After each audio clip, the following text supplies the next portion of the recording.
पहले तो मैं एक इंजीनियर थी अंडर ग्रेड में, क्योंकि वही ऑप्शन था। बोला गया था कि फ्यूचर प्रोस्पेक्ट्स जैसे कि शादी के लिए बेहतर रहेगा इंजीनियरिंग, तो वही करवा दिया। फिर मैंने टीसीएस में भी जॉब की थी 2 साल तकरीबन। मतलब पूरा टाइम मैं बेंच पे थी, which is essentially just wait for work. तो उसके बाद मैंने बोला नहीं, मुझे जर्नलिज्म करना है, तो मैंने जर्नलिज्म किया एसीजे से। और फिर 5-6 साल एसीजे के बाद 2 साल मैंने फुल टाइम किया। और उसके बाद 4 साल मैंने फ्रीलांसिंग की। उसके बाद मुझे लगा कि अभी मेरी थियोरेटिकल अंडरस्टैंडिंग जो है इश्यूज को लेके, जो ह्यूमन राइट्स और डेवलपमेंट इश्यूज हो, ये कमजोर पड़ रही है, क्योंकि मैं एक इंजीनियरिंग अंडर ग्रेड हूँ। और मुझे कॉन्सेप्ट्स की समझ इतनी डीपली नहीं थी। तो मुझे अगर मेरी रिपोर्टिंग को बेहतर करना था, मुझे लगा कि मैं अब्रॉड जाके मास्टर्स कर लेती हूँ। पहले से था मुझे कि अब्रॉड जाना है, पर इस फील्ड में करना ये नहीं था। तो मुझे लगा मैं कर लेती हूँ। फिर मैंने धीरे धीरे वो देखना शुरू किया। तो अभी मैं वापस आई हूँ। 6 महीने से तो मैंने कुछ ज्यादा काम नहीं किया है मेंटल हेल्थ की वजह से, पर हाँ, अभी फिलहाल मैं इंडिपेंडेंट जर्नलिस्ट हूँ। और ये काफी है इंट्रोडक्शन, आई थिंक। तो हाँ, ये प्रेजेंटेशन मतलब बात करने से पहले एक मैं चाहती थी कि एक disclaimer based on personal experiences, या उसको सोच लीजिए एक नोट कह दूं कि जब मैंने पहली बार सोचा था कि मुझे यूके ही जाके पढ़ाई करनी थी, पता नहीं मुझे यूएस में और यूएस के इस्लामोफोबिया से थोड़ी झिझक हो रही थी, तो मुझे यूके ही जाना था। ऐसा नहीं कि यूके में नहीं है इस्लामोफोबिया, पर मुझे ज्यादा आइडिया नहीं था कि कॉलेजेस कैसे पिक किया जाए या स्कॉलरशिप कैसे अप्लाई करें। तो मेरी शुरुआत हुई थी top 10 colleges in UK for journalism से। वहां से पता नहीं कैसे कैसे होके मैं पहुंच गई शेवनिंग पे, क्योंकि कभी सुना था इन एसीजे में कि शेवनिंग एक स्कॉलरशिप है जो बहुत कम लोगों को मिलता है वगैरह। तो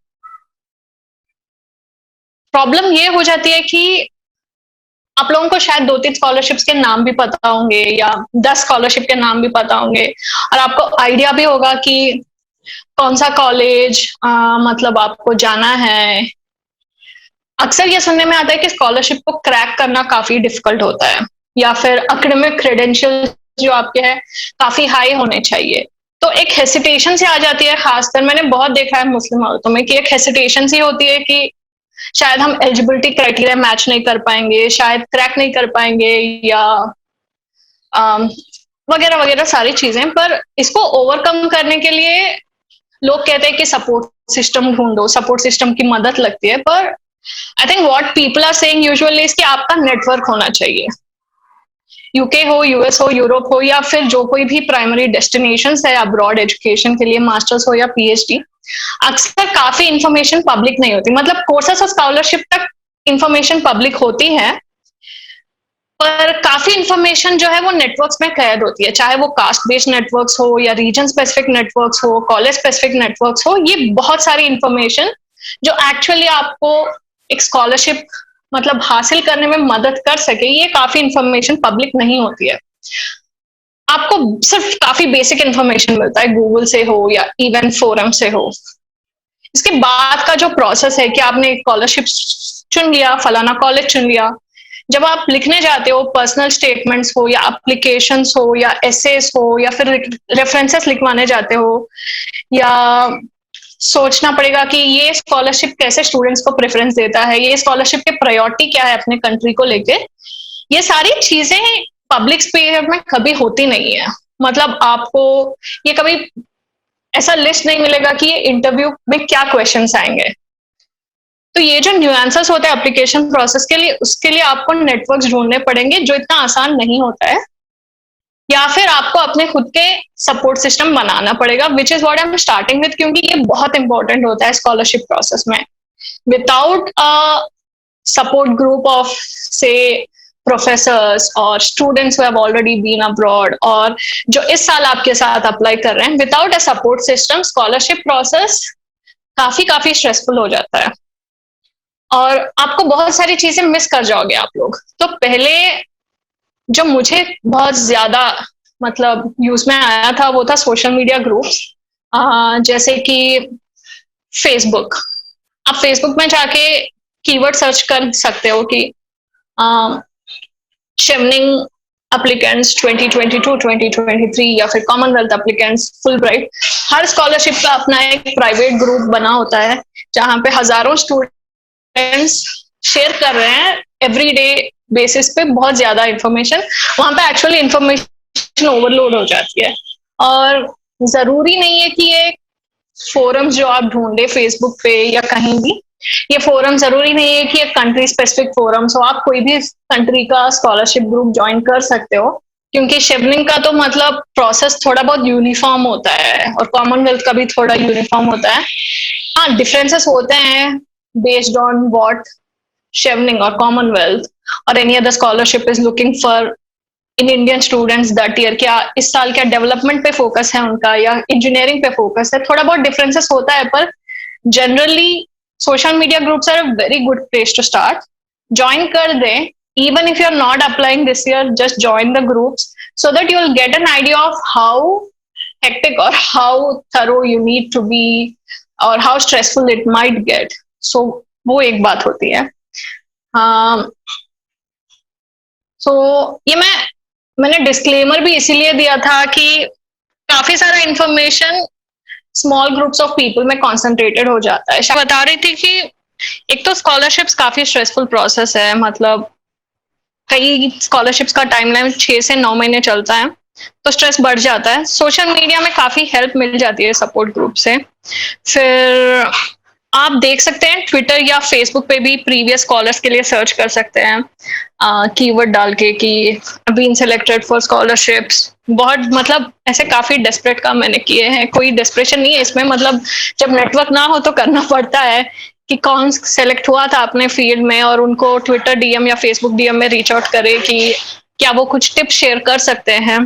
दिस इज टोटली नॉर्मल। और I given you my email ID.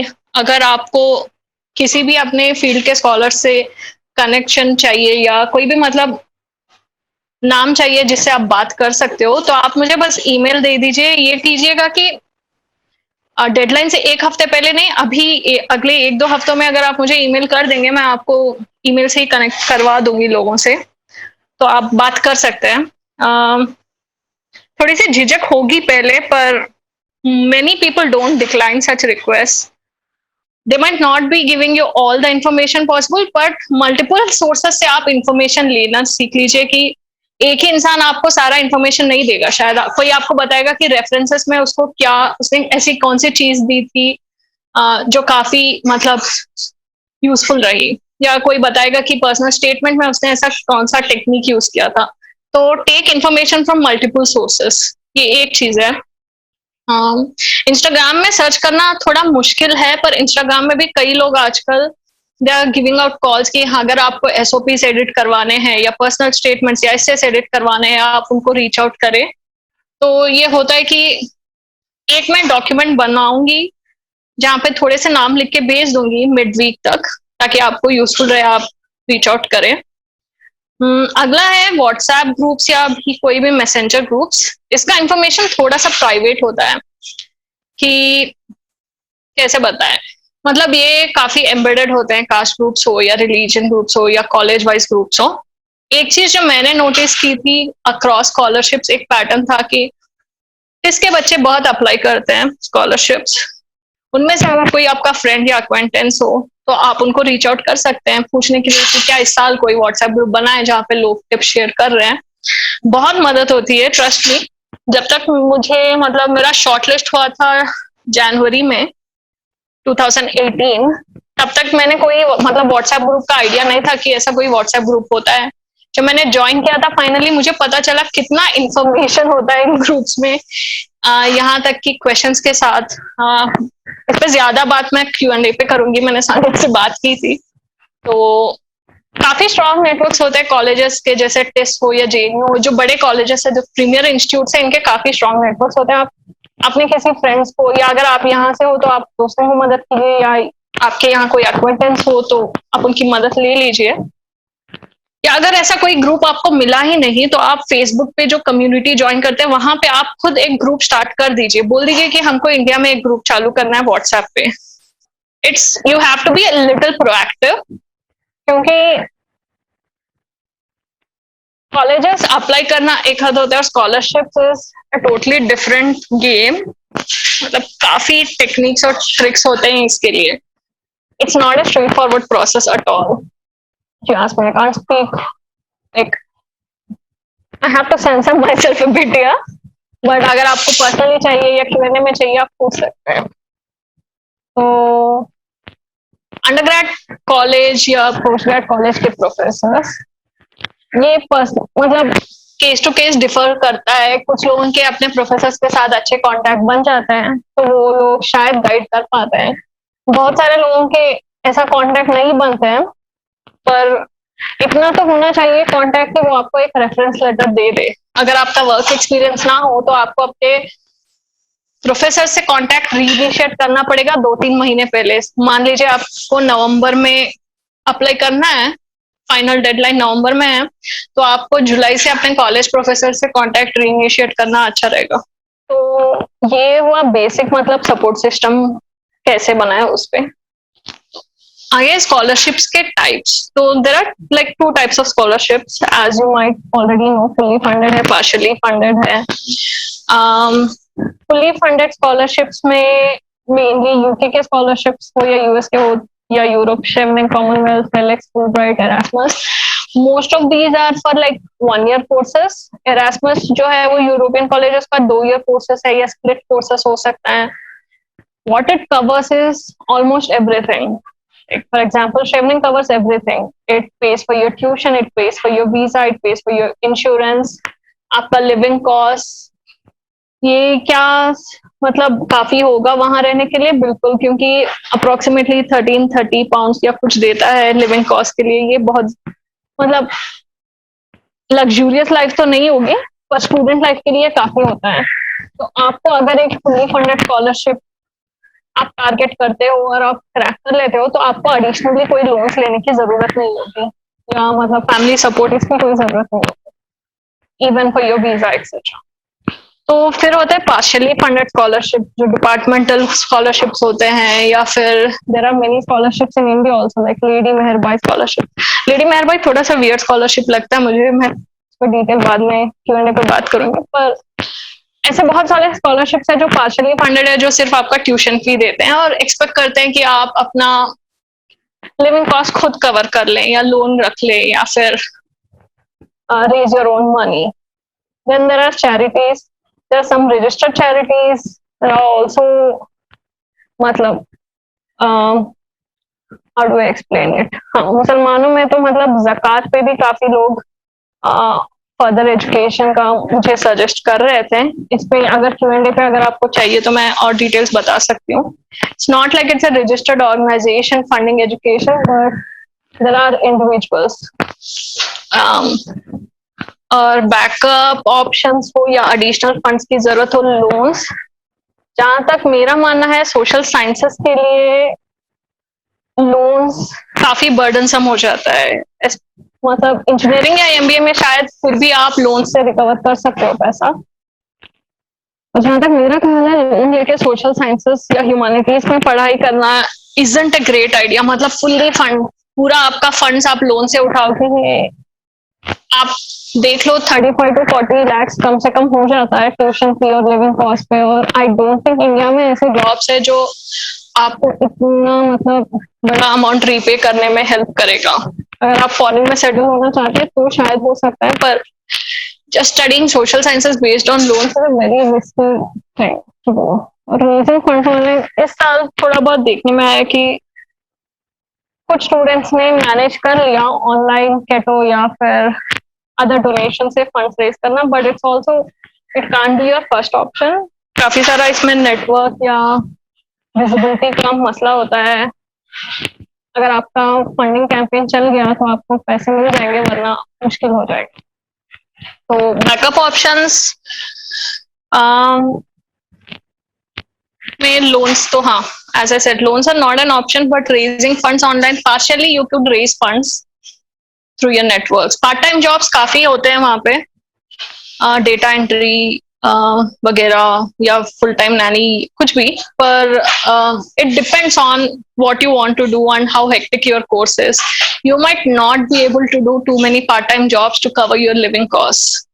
थोड़ा सा मतलब 500-600 पाउंड तक का यूके, मैं यूके के बारे में स्पेसिफिकली ज्यादा बात करूंगी क्योंकि मेरे एक्सपीरियंसेस वहां से है। तो 500-600 पाउंड तक आप शायद रेस कर सकते हो कंफर्टेबली, पर उससे ज्यादा करोगे आपके एकेडमिक्स इफेक्ट कर जाएंगे। तो हाँ, तो फिर आगे नेक्स्ट स्लाइड पे मैं ये बोलूंगी कि how to decide on a scholarship. पहले तो हाँ, मैंने सानिया से बोला था कि मैं एक लिस्ट भेजूंगी सेमिनार से पहले, पर अभी तक फाइनलाइज नहीं हुई है। यूके का लिस्ट तो बन चुका है, यूएस का नहीं है। तो few of us are trying to compile a comprehensive list of country-based scholarship. Mid week तक मैं भेज दूंगी वो सानिया को, सानिया शायद सर्कुलेट कर देंगे। Some of the deadlines have already passed, like Fulbright, etc. They've already passed. US के deadlines थोड़ा जल्दी होते हैं यूके से comparatively, but it might be useful for next year at least. तो where to look for scholarship? One place to look is student forums. कभी-कभी Reddit भी useful रहता है, फेसबुक का फोरम्स यूजफुल रहते हैं, या फिर जो यूके या यूएस बेस्ड स्टूडेंट फोरम्स है जहाँ पे बहुत सारे डिस्कशंस चालू रहते हैं पूरा साल, वो भी यूजफुल रहते हैं। University websites are a good source, generally not comprehensive source, but आप जब अपना कोर्सेज ढूंढ रहे हैं कि सोचो सोएस में डेवलपमेंट स्टडीज पेज पे मैं देख रही हूँ कि फाइनेंसेस एंड फंडिंग कहाँ से अवेलेबल है, तो वो 10-12 स्कॉलरशिप वहीं पे लिस्ट कर देते हैं। उसमें से आपको चुनना पड़ेगा कि आप कौन सा एलिजिबल है। These is usually like university में जो लिस्ट करते हैं वो इंटरनेशनल स्कॉलरशिप होते हैं या बड़े स्कॉलरशिप्स होते हैं, फुली फंडेड, या मतलब the very famous ones. But जो पार्शियल फंडिंग के होते हैं वो काफी ओवरलुक हो जाते हैं, तो उसका फिर आपको इंडियन फोरम्स या इंडियन ब्लॉग्स पे ढूंढना पड़ेगा। और काफी फाइनेंशियल और फंडिंग रिलेटेड इंफॉर्मेशन आपको आपके रिलेवेंट कोर्स पेज से मिल जाएगी। तो पहले क्या करें? Do you select the course first और द स्कॉलरशिप? अब आपने अगर डिसाइड कर लिया कि आपको फॉरेन जाना है और मास्टर्स करना है, पीएचडी के बारे में तो it's a whole different process, पर जहां तक मास्टर्स का सवाल है, I don't think there is a set way to do it if you ask me. Like there is, you don't need to decide on a course first and then look for the scholarships. After deciding to do journalism masters again, I then dropped the plan completely, decided to pick scholarships. उसके हिसाब से जो courses मुझे relevant लगे मैंने वैसे चुने। It worked for me. ऐसा नहीं था कि मैंने मतलब 15 साल से सोएस में डेवलपमेंट स्टडीज देखने के मतलब ख्वाब पाल रखे थे। मुझे सोएस जाना था और मैंने देखा कि सोएस में कौन सा स्कॉलरशिप एलिजिबल है। तो फिर मैंने देखा कि कौन सा डिपार्टमेंट मेरे एम से ज्यादा रिलेवेंस रखता है। तो सोएस में डेवलपमेंट स्टडीज ऐसा था डिपार्टमेंट जहाँ पे कई सारे मॉड्यूल्स ऐसे थे जो मेरे फील्ड एक्सपीरियंस में मदद करेंगे मुझे फ्यूचर में। तो मैंने उसी के हिसाब से इंकॉर्पोरेट करके सोएस और शेवनिंग का मतलब एक कॉम्बिनेशन बनाया था कि मुझे ये करना है। तो ऐसा नहीं था, तो हुआ, तो process was reverse for me. मैंने पहले स्कॉलरशिप चुना, फिर मैंने, क्योंकि मुझे फुल्ली फंडेड स्कॉलरशिप चाहिए थी, और फिर मैंने कॉलेज चुना। मैंने ससेक्स और एलएससी भी चुना था। एलएससी वैसे मुझे जाना नहीं था, तो ससेक्स हो जाता तो अच्छा था। उसके बारे में मैं आगे बताऊंगी क्यों कब आपको कॉलेजेस पे अप्लाई करना है। तो इसमें थोड़ा सा फ्लेक्सिबल होना जरूरी होता है कि आप कौन सा स्कॉलरशिप हो या कौन सा कोर्स चुने, क्योंकि शायद आपको कॉमनवेल्थ स्कॉलरशिप्स का अलम नहीं बनना है, पर या फिर उसमें आपको ऑक्सफोर्ड में ही पढ़ना है, ये आपका ड्रीम है। It's a good thing, but you might and up getting something in UCL पर शेवनिंग स्कॉलरशिप में भी। आपको थोड़ा फ्लेक्सिबल होना चाहिए कि आपका ड्रीम्स है, पर आपको रियलिस्टिक भी होना चाहिए और फ्लेक्सिबल भी होना चाहिए, और शायद आप आगे पीएचडी में कर सकते हैं ये सब। Next slide please. तो एलिजिबिलिटी मोस्ट स्कॉलरशिप्स का कोर्सेस से थोड़ा अलग होता है। Courses don't look for a certain aspect of age, और ग्रेड्स का भी एलिजिबिलिटी अलग होता है। मान लीजिए शेवनिंग है, कॉमनवेल्थ है, आई थिंक मिनिमम एजुकेशन तो अंडर है, इसमें मैक्सिमम एज लिमिट नहीं है बोल शेवनिंग और स्कॉलर कॉमनवेल्थ में, फुलब्राइट में भी जितना मुझे ख्याल है नहीं है। रोड्स में there is minimum age limit. कई सारे स्कॉलरशिप ऐसे हैं काफी रिडिकुलसली 25 साल पे मिनिमम एज लिमिट रख दिया है, उसके आगे वो स्कॉलरशिप ग्रांट नहीं करेंगे।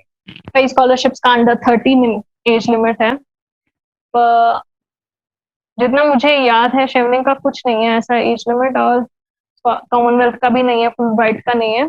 शेवनिंग में एक्चुअली ब्राजील से एक औरत आई थी, वो 61 year old. She finished her job, she retired and then she came for the course because उनको अपना सेकेंड लाइफ शुरू करना था। It was quite inspirational to see her. तो एज के हिसाब से तो हर स्कॉलरशिप का अपना अपना अलग होता है, पर generally the major fully funded ones don't have upper age limit, और मिनिमम एजुकेशन तो अंडरग्रेड होती है। मास्टर्स का इतना I don't think there is compulsion कि ये चाहते हैं कि आपका एक पहले ही मास्टर्स हो, आपका अंडरग्रेड हो ये काफी होता है। और कई सारे लोग आते हैं जो जिनके ऑलरेडी 2-3 दूसरे डिग्री भी होते हैं। ऐसा नहीं, मुझे तो नहीं लगा कि ऐसा इनका कुछ स्पेसिफिक सेट ऑफ एडवांटेज रहा दूसरों पे। The advantage was work experience. Grades 2-1 होता है, या आई थिंक यूके सिस्टम में which is 60% at least, which is a problem for social science students in India, क्योंकि कई सारे लोगों का मतलब यूनिवर्सिटीज में होता है system. What I've heard from other social sciences undergrads is many universities don't give grades so easily, तो तब मसला हो जाता है, but it's a non-negotiable for several scholarships. There is no way to fix it. We've been trying to talk to Shevding also, मतलब कई बार लोग अपने आप से Shevding ऑफिशियल से बात करते हैं कि देखिए इंडिया में मसला है, 60 के ऊपर बहुत कम लोगों को मिलता है कुछ यूनिवर्सिटीज में, लाइक दिल्ली यूनिवर्सिटी या कुछ, तो इस पे कुछ भी मतलब प्रोग्रेस नहीं हुआ है। This is one. Work experience 2 साल कम से कम होता है शेवनिंग का। कॉमनवेल्थ में वर्क एक्सपीरियंस का कुछ अलग मसला है, 2 कॉमनवेल्थ स्कॉलरशिप है। I'll add a note on it in the document I circulate soon, but generally work experience is an added advantage in the relevant field, much better। अगर आप development studies पढ़ना चाह रहे हो और आपने किसी एनजीओ में काम किया है, काफी अच्छा है। मैंने नहीं किया था, पर I had like I speak about it like next step. But देख लीजिए आपकी, आप अपने वर्क एक्सपीरियंस या how do I put it, internship experience completely accept नहीं होगा। अगर आपका पूरा 2 साल का एक्सपीरियंस इंटर्नशिप है, I don't think it will be that useful, क्योंकि इनके सेट नंबर ऑफ आवर्स होते हैं। They require 40 hours a week और समथिंग फॉर 2 years। तो इंटर्नशिप का इतना आवर्स होगा तो भी थोड़ा मुश्किल होता है। फिर भी इंटर्नशिप भी आप काउंट कर सकते हैं। तो ओवरऑल वर्क एक्सपीरियंस से आप अलाइन करें अपना कोर्स सिलेक्शन तो बेहतर होगा। एडिशनल एक्सपीरियंस का मतलब है, इस पे भी मैं ज्यादा Q&A पे और डिटेल से बात करूंगी, पर एडिशनल एक्सपीरियंस का मतलब है वो सारी चीजें जो आप एक socially conscious citizen, this is how they will frame it. It sounds weird, but this is how they frame it. How do you show that you are that kind of a citizen? मतलब आप क्या करते हो society के लिए? आप जाके मतलब बच्चों को पढ़ाते हो, या आप एनजीओ में फ्री में काम करते हो, या कहीं पे वॉलंटियर करते हो, ये सब भी मायने रखता है एडिशनल एक्सपीरियंस। इस पे please ask questions during Q&A so that I can explain in detail। और एलिजिबिलिटी में IELTS और TOEFL होता है, ये इतना मुश्किल नहीं होता, थोड़ी सी झिझक होती है लोगों में, पर इट्स प्रेटी स्ट्रेट फॉरवर्ड। और बेहतर ये है कि अगर आप सोच रहे हैं आप 2022 के लिए टारगेट कर रहे हैं मास्टर्स कोर्स, तो जरूरी नहीं है कि आप अभी से IELTS दे दें, क्योंकि IELTS का वैलिडिटी 2 साल रहता है। तो आप दे दें IELTS अगले अप्रैल में, जब आप श्योर है कि आपको स्कॉलरशिप मिल गई या आपको कुछ कंफर्मेशन मिल गया कहीं से, तो आप अप्रैल में दे दें, आपका 15 दिन में रिजल्ट आ जाएगा, ताकि 2 साल वैलिडिटी रहेगा। In future if you want to go for PhD or something, you don't need to repeat the IELTS। So IELTS TOEFL कुछ कॉलेजेस में और कुछ स्कॉलरशिप में, अगर आपका अगर स्कूलिंग इंग्लिश मीडियम में हुआ है, तो they let go of this requirement, but it's very few scholarships, most of them ask for this. It's like a mandatory requirement. तो हाँ, तो ये हो गया एलिजिबिलिटी के बारे में। तो नेक्स्ट स्लाइड। हाँ, तो मैंने यहाँ पे कुछ यूके स्कॉलरशिप लिस्ट की थी ताकि मतलब मैं इन डिटेल शिवनिंग के बारे में बात करूंगी आगे, पर this is to just speak about कैसे कोर्सेज के लिए क्या स्कॉलरशिप अप्लाई कर सकते हैं। Chevening is open for all scholarship, all colleges and like mostly all colleges and mostly all courses. Engineering हो, एमबीए हो, पॉलिसी हो, law, social sciences, humanities, art, mostly most courses are listed on it. Commonwealth भी it's something similar. Felix is for SOAS, Oxford or University of Reading. Um, और कई सारे super specific scholarships है, like इनलैक scholarship हो, roads हो, और कुछ 50 scholarship तो है। कुछ ऐसे स्कॉलरशिप है which are specific to LGBTQ, research in LGBTQ issues. सा कोई मुस्लिम वुमेन या मुस्लिम्स को लेके स्पेसिफिक स्कॉलरशिप तो है नहीं। आगा खान का एक स्कॉलरशिप है जो यूके के लिए रेलेवेंट नहीं है, they don't give scholarships for UK. उनका कुछ किसी साल उनका चलता है, किसी साल नहीं होता है, जितना मुझे याद है। पर हाँ, this is like the basic list of scholarship, but I'll give you a comprehensive list soon so that you guys can check which is useful for you and then follow up. So I'll mostly speak about Chevening because I don't want to generalize across board all scholarships. I'm mostly speaking about Chevening because Fulbright मैंने application मतलब पूरा fill किया था पर submit नहीं किया था क्योंकि बहुत काफी बुरा एप्लीकेशन था। मुझे मतलब लिखते समय मुझे समझ में आ गया कि ये शॉर्टलिस्ट होने वाला है नहीं। मैंने बहुत 2 दिन में एसेस कंप्लीट किए थे। It was not going to get shortlisted and I didn't want to feel demotivated, which was stupid decision. I could have just applied. But हाँ, तो फुलब्राइट और शेवनिंग दोनों ही, फुलब्राइट इज फॉर यूएस और Chevening is for UK, दोनों ही kind of like leadership scholarships है जो ढूंढ रहे पोटेंशियल की future leaders, not like political leaders हो जाए या इंडिया मतलब पूरा कंट्री में नाम करे, पर leaders in your specific field. You could be like known in your own hometown or city for whatever you're doing, for some new educational policy you are trying to implement, कुछ भी हो सकता है। But I want to see leaders of all scale across the country. Basic statistics of Chevening are like कुछ 70 लोग तक select होते हैं इंडिया से across all streams every year. हाँ, ऑलमोस्ट उसमें से 20-25 लोग डेवलपमेंट के ही होते हैं, which is like it's been a pattern for quite a bit now. Timeline है November 2nd, कोड डेडलाइन है, ऑलरेडी ओपन हो चुका है शेवनिंग स्कॉलरशिप और काफी लंबा प्रोसेस है, अगेन 10 मंथ्स तक चलता है। फरवरी के आसपास या जनवरी के एंड में आपको पता चलता है कि आप शॉर्टलिस्ट हुए हो या नहीं हो, और आपको इंटरव्यूज आपको सेलेक्ट करना पड़ता है मिड फरवरी से अप्रैल तक। फिर आपको पता चलता है जून में जाके कि आपको स्कॉलरशिप मिली है या नहीं मिली है। ये इतना लंबा प्रोसेस है, इसीलिए एक चीज ध्यान में रखनी चाहिए कि आप एक ही स्कॉलरशिप पे डिपेंड ना हो कभी भी।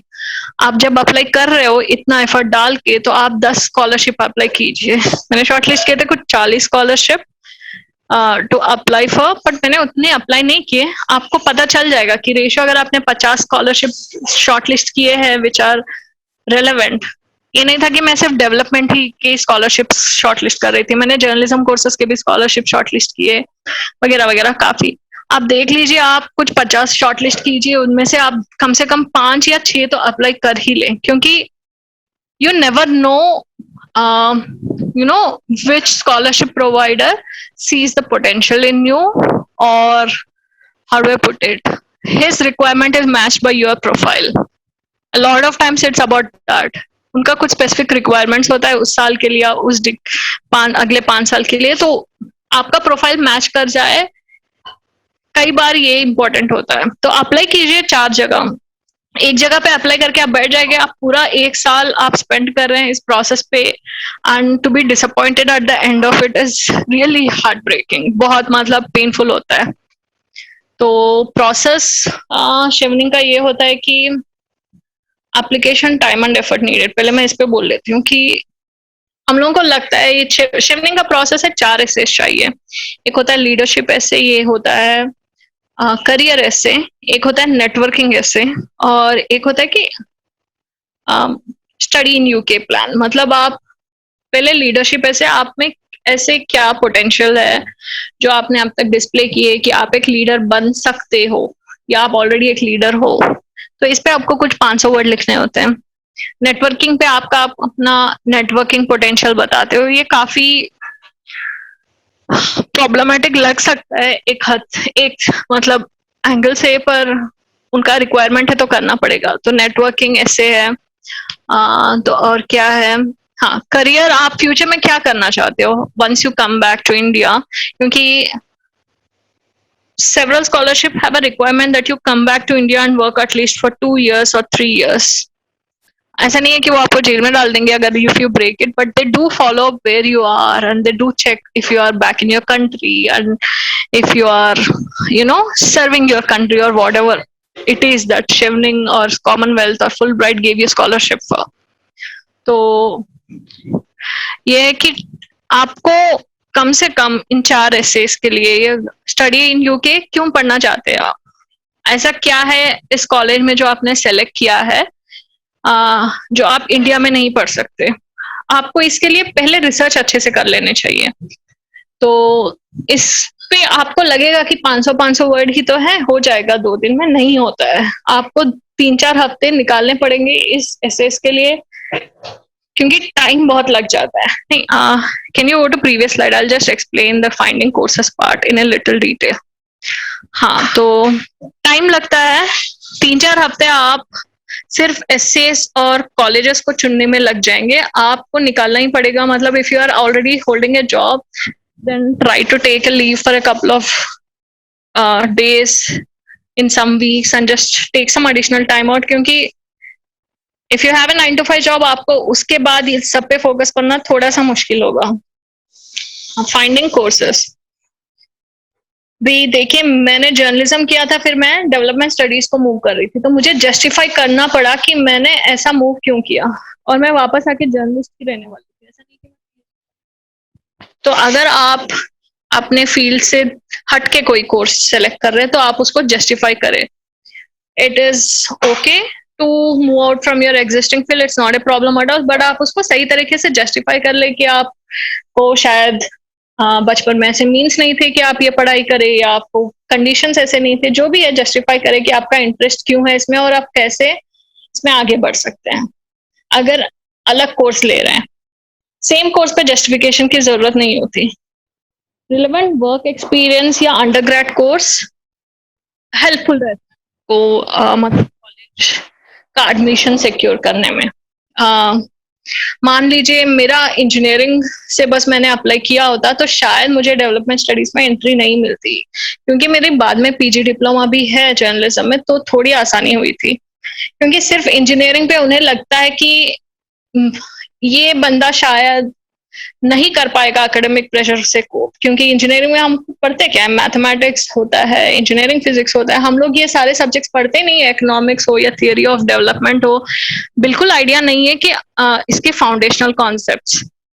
तो थोड़ा सा इस पे आपको ध्यान देना पड़ेगा कि आप देख लें आपकी कॉलेज में कि एलिजिबिलिटी क्राइटेरिया आप मीट करते हैं या नहीं। आप पूरा एप्लीकेशन डालने के बाद अगर चेक करेंगे कि अरे हम मतलब कॉलेज आपको सिर्फ उस बेसिस पर रिजेक्ट कर देगा, तो आपका सारा एफर्ट वेस्ट जाएगा। तो वो क्लियरली मेंशन होता है कि लाइक ऑक्सफोर्ड या कैम्ब्रिज में शायद सोशल साइंसेस या सोशियोलॉजी के ग्रुप में वो बिल्कुल भी नहीं लेते नॉन सोशियोलॉजी बैकग्राउंड वालों को। तो ऐसे कई सारे कोर्सेज और कॉलेजेस है, इतना पर्टिकुलर खासकर ऑक्सफोर्ड और कैम्ब्रिज ही होते हैं। बाकी कॉलेजेस थोड़े से फ्लेक्सिबल है। अगर आपको क्लैरिटी चाहिए या आपको मतलब अंडरग्रेड आपका दूसरा है, तो आप एक बार प्रोफेसर या डीन से मेल पे भी बात कर सकते हैं। शेवनिंग के एसेज लिखने में एक चीज जो हेल्प करती है वो है मॉड्यूल्स रिसर्च करना। ये मतलब आप तो जाने के बाद सेलेक्ट करोगे कौन से मॉड्यूल्स पढ़ना है, पर एक बार आप रिसर्च कर लीजिए कि आपका जो कॉलेज का कोर्स है कौन से मॉड्यूल्स ऑफर करते हैं, कौन सा प्रोफेसर पढ़ाता है, और क्या आपको उसकी टीचिंग में इंटरेस्ट है। ये अगर एलिमेंट्स आप अपने एसेस पे लिखोगे तो Shivning also, the scholarship provider, whoever it is, they'll also know that you are serious about it and you're not just applying, ऐसे ही. तो आपका जितना सीरियसनेस है वो आपको अपने एसेस पे रिफ्लेक्ट करना पड़ेगा कि कितना रिसर्च किया है, कितना मतलब आप चाहते हो कि ये कोर्स करें. When to apply for courses, काफी सारे colleges they say that they have rolling deadlines, but it's best to apply. अगर अगस्त में खुल गए हैं कॉलेजेस के एप्लीकेशन, तो आप सितंबर तक अप्लाई कर दें, क्योंकि रोलिंग का मतलब होता है वो लोग दे देंगे एडमिशन अगर किसी का उनको एप्लीकेशन पसंद आया, तो इसका मतलब ये है कि सीट घट रहे हैं. Don't take the chance, apply as soon as possible. Deadline पे तो आपका कोई ऑप्शन नहीं है, आपको अप्लाई करना पड़ेगा. तो इधर मतलब जितना जल्दी हो सकता है आप अप्लाई करोगे तो आपका चांसेस बेटर रहता है. This is in my experience. Don't delay till the last date. You need to talk to professors etc. for during the course, मतलब course selection के बाद. I personally spoke to only one professor, but because मुझे उनका particular course बहुत पसंद था agriculture पे, पर rest of them I didn't speak to. मुझे बहुत hesitation होती है, झिझक होती है ऐसे मतलब attempts to talk to professor, पर I'm told that it is helpful. Not in scholarship process, but it makes your life easier once you're on campus. Apparently, मुझे नहीं पता ये ज्यादा इस पे, शायद शाजिया ने बात की थी इस पे. तो next slide please. So writing the scholarship essays, this is like probably the most important part of your entire scholarship. आप अपना statement of purpose जो colleges के लिए लिख रहे हैं, that is very different from what scholarship application essays are. They're not just looking for your academic credentials or matlab, how well you'll do in academics. They're also looking at your overall क्या बोलते हैं skill set, like leadership skills, networking skills जैसे शिवनिंग के हैं. तो these are very different. और जहां तक हो सके आप इन दो चीजों को डुप्लीकेट ना करें. एसओपीज अलग रखें, अपने एसेस आप स्क्रैच से लिखना शुरू करें. हाँ, इंफॉर्मेशन थोड़ा सा डुप्लीकेट होगा, पर आप दोनों चीजें सेम ना रखें. ऐसे मतलब एसओपी को ब्रेक करके 4 एसओस पे मत बदले. It is not ideal because it will show in your application. And editing काफी लगती है. मतलब आपने एक बार अपना एसे लिख लिया, 4 एसेस जो शेवनिंग के हो या कॉमनवेल्थ के हो या फुलब्राइट के हो, आपने चारों लिख लिए. तो इसके बाद आपको कैसे पता चले कि whatever you have written is probably relevant to what the scholarship providers are looking for. आप देखें, alumni को ढूंढे, आप किसी को भी जिसका नेटवर्क आपने बिल्ड किया उनसे बात करें कि if they can proofread it for you once. It's most people don't deny these requests. You might be hesitant to share some really personal bits of information. Just remove that part and share the generic essay part with them. It's okay. Just get all the help you can. मतलब थोड़ी hesitation होती है. Again, I understand, especially Muslim women. मतलब ऐसा prepare नहीं किया गया हमको कि इतना academic achievements को aim करें, at least not me. तो थोड़ी सी hesitation वहां से आ जाती है, पर it's needed. So get all the help you can. Proofread करवा लो, grammarly use कर लो. It needs to be grammatically correct. It doesn't need to be really flowery English. It can. मेरी English काफी simple है, and I've been told a lot of times इतना heavy editing होता है मेरे articles पे भी.